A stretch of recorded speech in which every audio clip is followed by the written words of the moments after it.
इंसानी तारीख का सबसे बड़ा दिमाग एल्बर्ट आइंस्टाइन अपने बिस्तर मर्ग पर बेचैन था।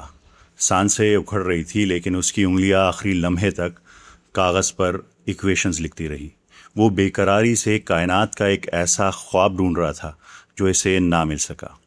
आखिर वो क्या राज था जिसने सदी की सबसे बड़ी जहानत को मरते दम तक तड़पा कर रखा? क्या आप कायनात का वो मास्टर कोड जानना चाहते हैं जिसे दरियाफ्त करना आज दुनिया के हर साइंसदान का सबसे बड़ा ख्वाब है?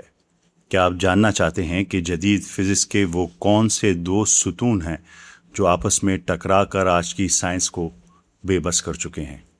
और सबसे बढ़कर, क्या आप आज की जदीद तरीन फिजिक्स की रोशनी में अल्लाह ताला के दो खूबसूरत नामों ज़ाहिर और अलबातिन की एक बिल्कुल नई हकीकत को समझना चाहते हैं?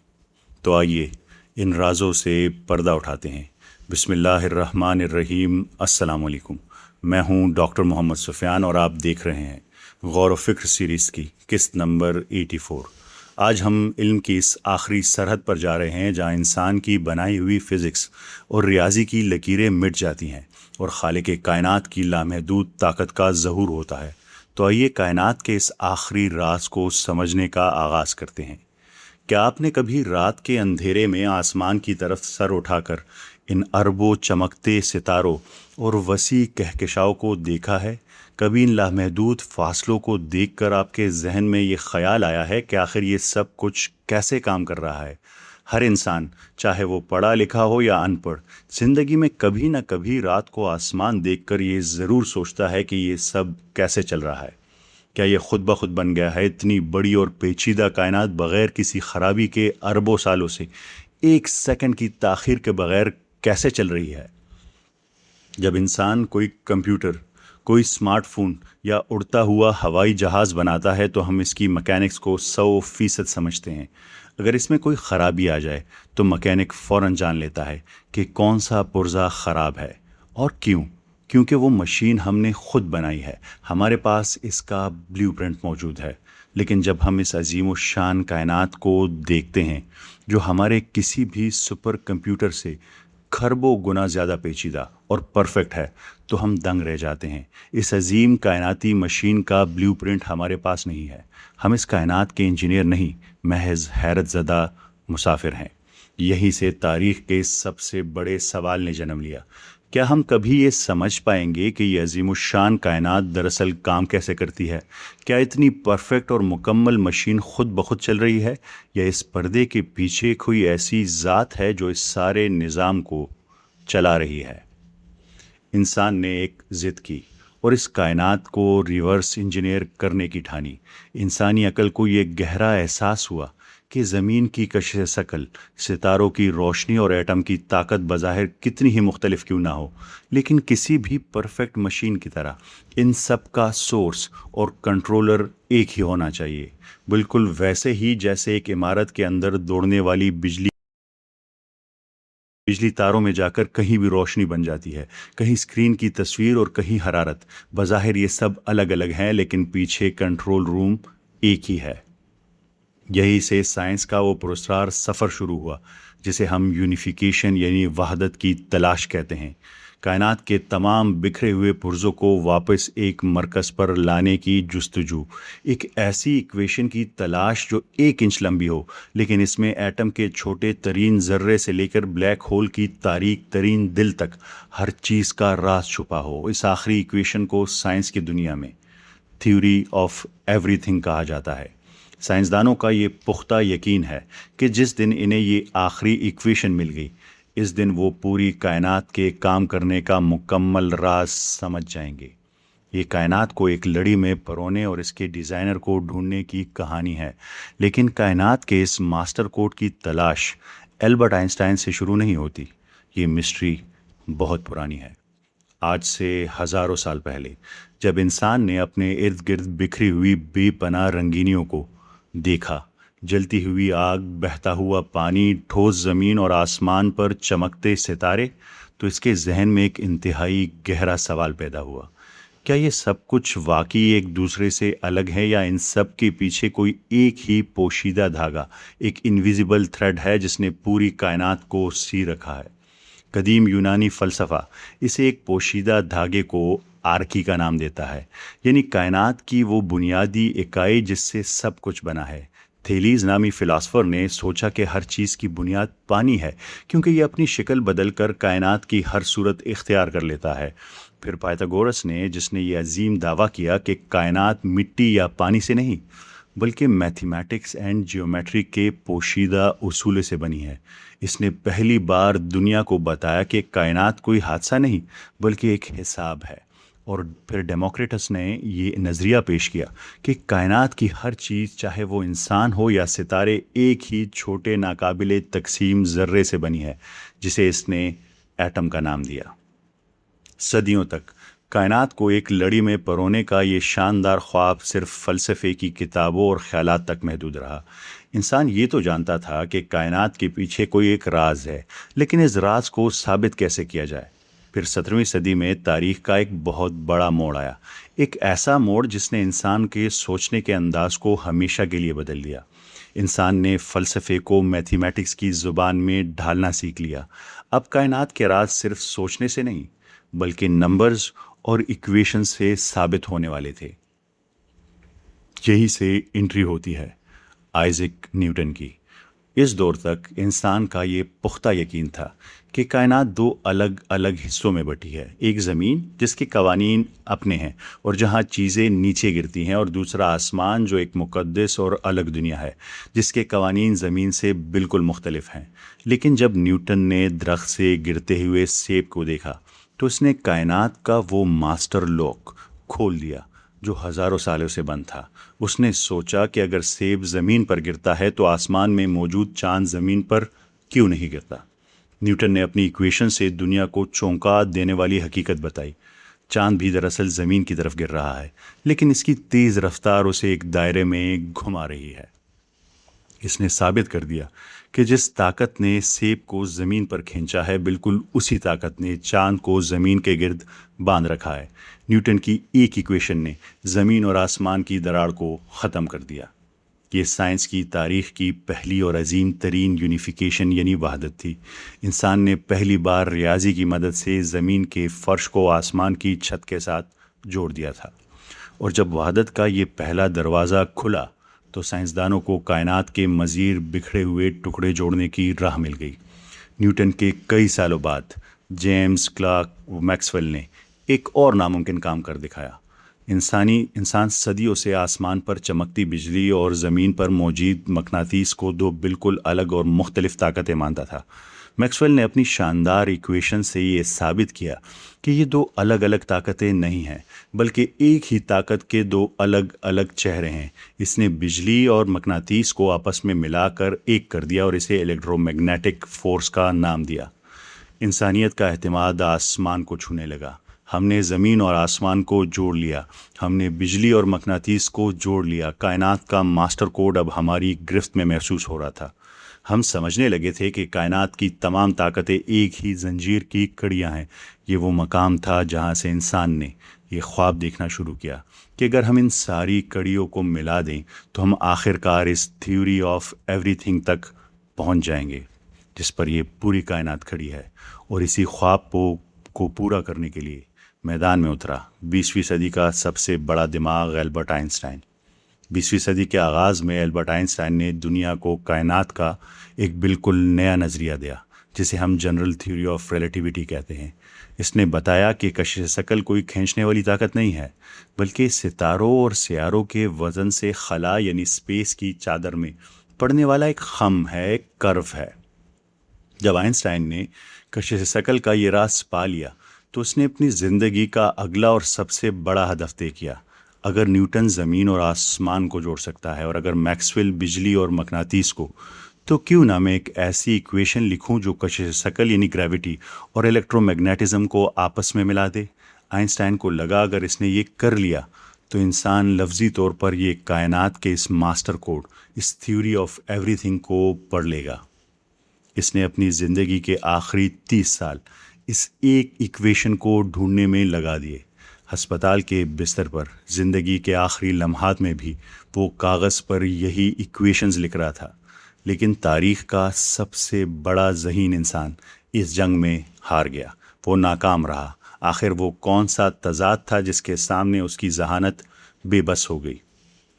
उसकी वजह ये थी कि जब आइंस्टाइन कायनात की बड़ी ताकतों को जोड़ने की कोशिश कर रहा था, बिल्कुल उसी वक्त फिज़िक्स की दुनिया में एक ऐसा इंकिशाफ हुआ जिसने साइंस की पूरी बुनियाद हिला कर रख दी।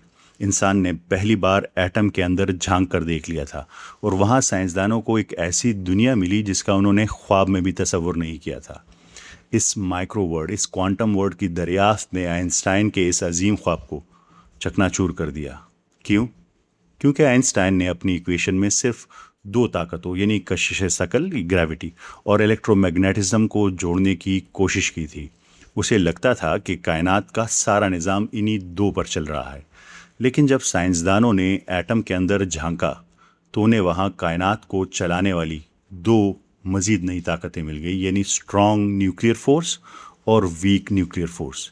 कायनात का ये मास्टर कोड अब दो पुर्जों का नहीं बल्कि चार पुर्जों का पजल बन चुका था। साइंसदानों पर यह हकीकत खुली कि अगर अब वो सिंगल इक्वेशन यानी थ्योरी ऑफ एवरीथिंग लिखना चाहे तो कायनात की इन चारों ताकतों को एक करना होगा। ये पूरी कायनात, आपका जिस्म, सितारे और सियारे दरअसल चार बुनियादी ताकतों यानी फंडामेंटल फोर्सेस पर चल रहे हैं। सबसे पहला इलेक्ट्रोमैग्नेटिज्म, ये रोशनी, बिजली और मकनातीस की ताकत है। दूसरा स्ट्रॉन्ग न्यूक्लियर फोर्स, ये वो पहली नई ताकत थी जो एटम के अंदर से मिली। ये वो ताकत है जो एटम के मरकज़ यानी न्यूक्लियस को जोड़ कर रखती है। अगर ये ना हो तो दुनिया का हर एटम बम की तरह फट जाएगा। तीसरा वीक न्यूक्लियर फोर्स, ये दूसरी नई ताकत थी। ये तापकारी यानी रेडियो एक्टिविटी पैदा करती थी और सूरज को जलने में मदद देती है। आखिरी फोर्थ ग्रेविटी यानी कशिश शकल, ये सितारों और सियारों को जोड़े रखती है। जब कायनात को चलाने वाले ये चार बुनियादी पुर्जे साइंसदानों के सामने आ गए तो उनका हदफ बिल्कुल वाज़ेह हो गया। थ्योरी ऑफ एवरीथिंग तक पहुंचने का अब सिर्फ एक ही रास्ता था, इन चारों बिखरी हुई ताकतों को रियाजी की इक्वेशन में दोबारा मिलाकर एक करना। बिखरे हुए पुर्जों को जोड़ने के इस नामुमकिन नज़र आने वाले मिशन में कायनात की छोटी दुनिया यानी क्वांटम फिज़िक्स ने साइंसदानों को एक हैरत अंगेज़ कामयाबी दी। जैसे जैसे क्वांटम फिज़िक्स ने तरक्की की, साइंसदानों ने एक ऐसा राज दरियाफ्त किया जिसने सबको दंग कर दिया। उन्होंने देखा कि कायनात की पहली तीन ताकतें यानी electromagnetism, strong and weak nuclear force बज़ाहिर जितनी भी मुख्तलिफ नज़र आती हैं, दरअसल वो एक ही ज़ुबान बोलती हैं। ये तीनों एक ही ख़ानदान का हिस्सा है और क्वांटम मैकेनिक्स के उसूलों पर चलती हैं। काम करने का इनका तरीका बिल्कुल एक जैसा है। ये ताकतें अपना काम करने के लिए एक दूसरे की तरफ छोटे छोटे ज़र्रात यानी पार्टिकल्स फेंकती है। चूँकि इन तीनों का उसूल, तरीका और ज़ुबान एक थी, इसलिए साइंसदानों ने बड़ी कामयाबी से इन तीनों को रियाजी यानी मैथमेटिक्स की एक ही इक्वेशन में परो दिया। इंसान का ख्वाब सच हो रहा था। चार में से तीन ताकतें आपस में जुड़ चुकी थी। इंसान को लगा कि अब कायनात का आखिरी राज बस चंद कदम की दूरी पर है। लेकिन जब साइंसदानों ने कायनात की चौथी और सबसे अहम ताकत यानी ग्रेविटी को इस इक्वेशन में शामिल करने की कोशिश की तो सब कुछ बिखर गया। ग्रेविटी ने इनके साथ मिलने से बगावत कर दी। आखिर ग्रेविटी ने बगावत क्यों की? इसकी वजह ये थी कि आइंस्टाइन अपनी जनरल थ्योरी ऑफ रिलेटिविटी में ये साबित कर चुका था कि ग्रेविटी बाकी तीनों की तरह कोई ज़र्रा या पार्टिकल नहीं है। ग्रेविटी दरअसल कायनात के ज़मान व मकान यानी स्पेस एंड टाइम की चादर के मुड़ने और झुकने का नाम है। यहाँ फिज़िक्स का सबसे बड़ा तज़ाद पैदा हुआ। पहली तीन ताकतें कायनात के इस ज़मान व मकान के अंदर रहकर काम करती हैं, जबकि ग्रेविटी खुद इस ज़मान व मकान का ढांचा यानी स्ट्रक्चर है। क्वांटम फिज़िक्स हमें बताती है कि कायनात के अंदर मौजूद ज़र्रात, पार्टिकल्स कैसे काम करते हैं, और रिलेटिविटी हमें बताती है कि वो कायनात खुद कैसे काम करती है। जब साइंसदानों ने क्वांटम दुनिया के छोटे ज़र्रात की इक्वेशन को कायनात के इस अजीम ढांचे ग्रेविटी की इक्वेशन के साथ ज़बरदस्ती मिलाने की कोशिश की तो रियाजी मैथमेटिक्स क्रैश कर गई। दोनों के उसूल एक दूसरे से इतने मुख्तलिफ थे कि जब इन्हें एक साथ कागज़ पर हल किया गया तो जवाब आम नंबरों की बजाय इन्फिनिटी आने लगा। और फिज़िक्स की दुनिया में जब किसी इक्वेशन का जवाब इन्फिनिटी आ जाए तो इसका मतलब है कि साइंस अंधी हो चुकी है और आपकी थ्योरी मुकम्मल तौर पर फेल हो चुकी है। यहाँ एक इंतहाई अहम सवाल पैदा होता है, दुनिया भर के साइंसदान आखिर इन दोनों थ्योरीज यानी रिलेटिविटी और क्वांटम मैकेनिक्स को मिलाने के लिए इतने बेचैन क्यों हैं? क्या कायनात को इनके बगैर नहीं समझा जा सकता? इसका जवाब है नहीं। साइंसदान कायनात के काम करने के मुकम्मल तरीके यानी इसके फंडामेंटल मैकेनिक्स को समझना चाहते हैं। और साइंसी तौर पर हम जानते हैं कि जब ये कायनात शुरू हुई यानी बिग बैंग के वक्त तो ये पूरी कायनात एक एटम से भी छोटी थी। उस वक्त दर्जा हरारत और दबाव इतना ज़्यादा था कि कायनात की चारों बुनियादी ताकतें यानी gravity, electromagnetism, strong nuclear force और वीक न्यूक्लियर फोर्स अलग अलग नहीं थी, बल्कि वो पिघल कर एक सिंगल फोर्स बनी हुई थी। जैसे जैसे कायनात फैली और ठंडी हुई, ये ताकतें एक दूसरे से अलग हो गई। आज साइंसदान कायनात के आगाज़ और इसकी मुकम्मल हकीकत को तब तक नहीं समझ सकते जब तक वो इन बिखरी हुई ताकतों को रियाजी के कागज़ पर दोबारा एक ना कर ले। लेकिन सबसे बड़ा सवाल ये है कि अगर साइंसदानों की इक्वेशंस में ये ताकतें एक नहीं हो पाती तो फिर ये कायनात में एक साथ काम कैसे कर रही हैं? ये कायनात तबाह क्यों नहीं हो जाती? क्योंकि इनमें कम्युनिकेशन नहीं है। इसे एक बहुत सादा सी मिसाल से समझें। फ़र्ज़ करें एक इंतहाई जदीद यानी स्मार्ट बिल्डिंग है। इस बिल्डिंग को चलाने के लिए दो अलग अलग इंजीनियर रखे गए हैं। पहला सिविल इंजीनियर है, इसके पास बिल्डिंग का जो स्ट्रक्चर है, लोहे, कंक्रीट और ग्रेविटी की किताब है, ये हमारी जनरल रिलेटिविटी है।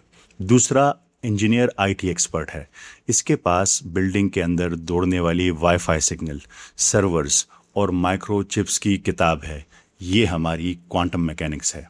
अब अगर आप सिविल इंजीनियर का वाईफाई का कोड देंगे तो इसे समझ नहीं पाएगा, और अगर आप आईटी एक्सपर्ट को सुतून का वज़न नापने के डायमेंशंस के स्ट्रक्चर का कहेंगे तो इसके सर्वर्स काम नहीं करेंगे। दोनों की किताबें, दोनों के कवानीन एक दूसरे से बिल्कुल मुख्तलिफ हैं, वो एक दूसरे से बात नहीं कर सकते। हम इंसानों के पास कायनात की फ़िज़िक्स की भी बस ये दो अलग अलग किताबें ही मौजूद है, लेकिन वो स्मार्ट बिल्डिंग तो बिल्कुल परफेक्ट काम कर रही है। दीवारों के अंदर से तारे गुजर रही हैं और ग्रेविटी सिग्नल्स को कोई नुकसान नहीं पहुंचा रही। दोनों निज़ाम एक दूसरे के साथ मिलकर काम कर रहे हैं। आखिर कैसे, जबकि वो एक दूसरे से बात नहीं कर रहे? जदीद साइंस आज तक इस हैरत में मुब्तला है कि इस कायनात के ये दो बिल्कुल मुख्तलिफ निज़ाम, जिनका आपस में बज़ाहिर कोई ताल्लुक़ नहीं, इतनी बेऐब हम आहंगी यानी फ्लॉलेस हार्मनी के साथ कैसे चल रहे हैं। साइंसदानों की ये उलझन सिर्फ उस वक्त दूर हो सकती है जब वो एक अहम तरीन इम्कान पर गौर करें, उसकी पॉसिबिलिटी को देखें। क्या ये मुमकिन है कि इन दोनों इंजीनियर्स के पीछे एक चीफ आर्किटेक्ट मौजूद हो? ये दोनों निज़ाम इसलिए परफेक्ट काम नहीं कर रहे कि वो आपस में कोई राब्ता कर रहे हैं, बल्कि इसलिए कर रहे हैं क्योंकि वो एक ही तख्लीक कार की, एक ही क्रिएटर की दी गई हिदायत यानी इंस्ट्रक्शंस के ताबे हैं। ये इमारत बिल्कुल परफेक्ट काम कर रही है। भारी भरकम कंक्रीट की दीवारों के एन बीच से डेटा की नाजुक तारें गुजर रही हैं, लेकिन मजाल है कि कंक्रीट का बोझ या ग्रेविटी इन डिजिटल सिग्नल्स को ज़रा भी नुकसान पहुंचाए। तो बिल्कुल मुतज़ाद निज़ाम, एक तरफ भारी तामीराती ढांचा और दूसरी तरफ इंतहाई नाजुक इलेक्ट्रॉनिक सिग्नल एक साथ मिलकर काम कर रहे हैं। आखिर कैसे? क्योंकि इन दोनों के मैनुअल्स एक ही मास्टर माइंड ने डिज़ाइन किए हैं। स्ट्रक्चरल इंजीनियर और नेटवर्क इंजीनियर शायद सिर्फ अपने अपने हिस्से का काम करना जानते हैं और इनका आपस में कोई राब्ता नहीं, लेकिन वो चीफ आर्किटेक्ट बखूबी जानता है कि कंक्रीट के बोझ और डेटा की रवानी को एक ही इमारत में यकजा कैसे करना है। ये काम है किसी चीफ आर्किटेक्ट का। बिल्कुल इसी तरह ये कायनात इसलिए परफेक्ट काम कर रही है क्योंकि माइक्रो दुनिया यानी क्वांटम वर्ल्ड और मैक्रो दुनिया यानी रिलेटिविटी को मिलाने वाली master equation, theory of everything, इंसान के पास नहीं बल्कि उस चीफ आर्किटेक्ट के पास है जिसने इसे तख्लीक किया है।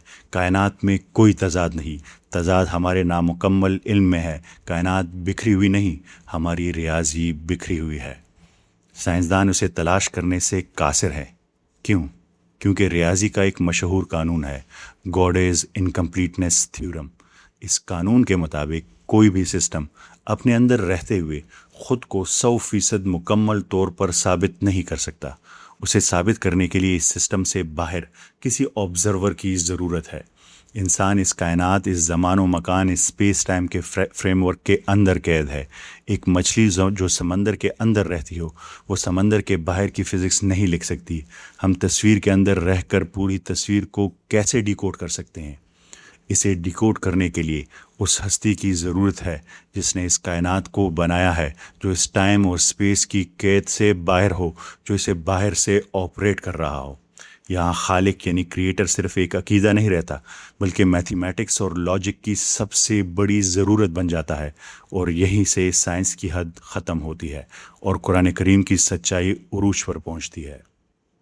سائنس جس مائکرو اور میکرو دنیا کو جوڑنے کی کوشش کر رہی ہے اور جس میں وہ الجھ کر رہ گئی ہے، قرآن کریم نے 1400 سال پہلے اسے ایک ہی خالق کی صفت قرار دیا تھا. اللہ تعالیٰ قرآن شریف میں فرماتے ہیں، سورہ حدید کی آیت نمبر 3 ہے، هو الاول والآخر والظاہر والباطن وهو بكل شيء علیم. وہ الظاہر ہے یعنی میکرو ورڈ، وہ بڑی کائنات، گلیکسیز اور ستاروں کے نظام میں ظاہر ہے. اور وہ الباطن ہے یعنی دا ہڈن یعنی مائکرو ورڈ یعنی کوانٹم ورڈ، وہ اس کوانٹم دنیا، ایٹم اور اس کے اندر چھپے اندیکھے رازوں کا بھی رب ہے. سائنسدان حیران ہیں کہ مائکرو کا قانون میکرو پر کیوں نہیں لگتا. قرآن کریم اس کا جواب سورہ یونس آیت نمبر 61 میں انتہائی سائنسی انداز میں دیتا ہے. اور آسمان و زمین میں کوئی ذرہ یعنی ایٹم یعنی کوانٹم ورلڈ بھی تمہارے رب سے پوشیدہ نہیں ہے، اور نہ اس ذرے سے کوئی چھوٹی چیز یعنی سب ایٹامک پارٹیکلز، اور نہ کوئی بڑی چیز یعنی ستارے اور میکرو ورلڈ، مگر یہ سب ایک واضح کتاب مبین میں درج ہے. کوانٹم مکینکس اور جنرل ریلیٹیوٹی آپس میں نہیں ٹکراتی، کیونکہ یہ دونوں ایک ہی ماسٹر کوڈ یعنی کتاب مبین کے ماتحت کام کر رہی ہیں. یہ اندھے مادے، بلائنڈ میٹر کا کمال نہیں ہے. کائنات کی ان چاروں طاقتوں میں جو توازن ہے، اور وہ اس لیے نہیں ہے کہ مادے نے خود کو ترتیب دے لیا ہے، بلکہ یہ اس ہستی کا دستخط ہے جس نے کشش ثقل یعنی گریوٹی کے ذریعے ستاروں کو ایک دائرے میں باندھا اور اسٹرانگ نیوکلیئر فورس کے ذریعے ایٹم کے مرکز کو ٹوٹنے سے بچا لیا. انسان کی سائنس تب تک ادھوری رہے گی جب تک وہ اپنی ایکویشنز کے اندر اس خالق کو تسلیم نہیں کرتی جس کا ارادہ اس پوری فزکس کو چلا رہا ہے. جس دن وہ یہ جان لیں گے، انہیں سمجھ آ جائے گا کہ تھیوری آف ایوری تھنگ کوئی میتھمیٹیکل فارمولہ نہیں، بلکہ وہ خالق کائنات کا ارادہ اور اس کی توحید کا اعلان ہے. یہ ہے وہ وحدانیت.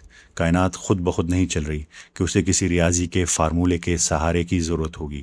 یہ دونوں نظام، کوانٹم اور ریلیٹیوٹی، اس لیے ایک ساتھ چل رہے ہیں کیونکہ ان پر ہر لمحے ایک زندہ اور قائم رہنے والی ذات کا کنٹرول ہے. جیسا کہ آیت الکرسی میں فرمایا گیا ہے، اللہ، اس کے سوا کوئی معبود نہیں، وہ زندہ ہے اور ہر چیز کو تھامنے والا، قائم رکھنے والا ہے. تھیوری آف ایوری تھنگ کوئی ایسا جادوئی فارمولہ نہیں ہے جو کاغذ پر لکھ دیا جائے اور کائنات خود بخود چلنا شروع ہو جائے. یہ چاروں طاقتیں محض اللہ کے حکم کے اوزار ہیں. انسان جب تک تخلیق کی ایکویشن میں سے خالق کو نکال کر کائنات کو سمجھنے کی کوشش کرے گا، اس کی ایکویشنز کا جواب ہمیشہ انفینٹی اور نامکمل ہی آئے گا. یہ تھی غور و فکر کی قسط نمبر 84. امید ہے آپ نے اس سے کچھ نہ کچھ ضرور سیکھا ہوگا، اور اگر آپ نے سیکھا ہے تو یہ آپ پہ ذمہ داری ہے کہ اسے آپ نے آگے پہنچانا ہے اور لوگوں سے شیئر کرنا ہے، فیملی اور فرینڈز میں اسے ڈسکس کرنا ہے. یہ ہم سب کی ذمہ داری ہے، یاد رکھیے گا. ملتے ہیں اگلی قسط میں. آپ سب کا بہت بہت شکریہ. اللہ حافظ.